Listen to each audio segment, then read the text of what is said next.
ফকিন্নির বাচ্চারা, কিছু কথা বলি, কান খুলে শুনে রাখ। তোদের বাপেরা না তোদেরকে বাঁচাতে আসবে না।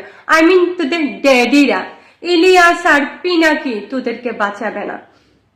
ফকিন্নির বাচ্চারা, ধানমন্ডির 32 নাম্বার বারবার ভাঙতে চাস, ওটা কি তোর বাপ দাদার তোদের?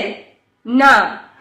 যে হাত দিয়ে ধানমন্ডির 32 নাম্বার ভাঙছিস, যে হাত দিয়ে অগ্নিসংযোগ করছিস, যে হাত দিয়ে লুটপাট করছিস, সময় মতনে ওই হাত জায়গা মতো ঢুকিয়ে দেয়া হবে। বুঝতে পারছিস? এখনো সময় আছে, শুধরে যা। হাদির মৃত্যু নিয়ে এত নাটক সিনেমা করিস না। হাদিকে তোরাই মেরেছিস, লুঙ্গির তলে যারা থাকে তারা, এটা মাথায় রাখিস। ফকিন্নির বাচ্চারা, হাদির জীবনের মূল্য আছে, আর ছাত্রলীগের, যুবলীগের, আওয়ামী লীগের মানুষের মূল্য নাই।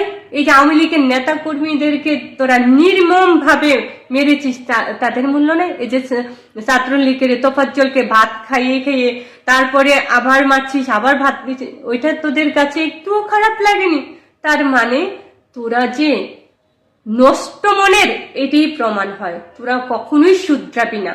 তোরা যে মানুষটি কিনা বাংলাদেশকে এত উন্নয়ন করেছে, এত কিছু করেছে, তোরা ফ্রিতে পড়াশোনা করেছিস সারা জীবন ধরে, সেই মানুষটিকে নিয়ে অসম্মানজনক কথা বলিস। তোদের না আসলে আমি বলতে চাই, যত তাড়াতাড়ি তোদের মাথায় এটা ঢুকবে যে আমরা অন্যায় করছি, আমরা ভুল করছি, ততই তোরা শাস্তি একটু কম পাবি।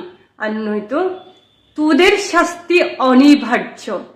তোরা এই রাজাকার, তোরা স্বৈরাচার, তোরা খুনি, তোরা দেশদ্রোহী, তোদের মৃত্যু অনিবার্য, এটা বারবার বলা হচ্ছে। আর এটাই সঠিক, এটাই বাস্তব। মাথায় রাখিস ফকিন্নির বাচ্চারা।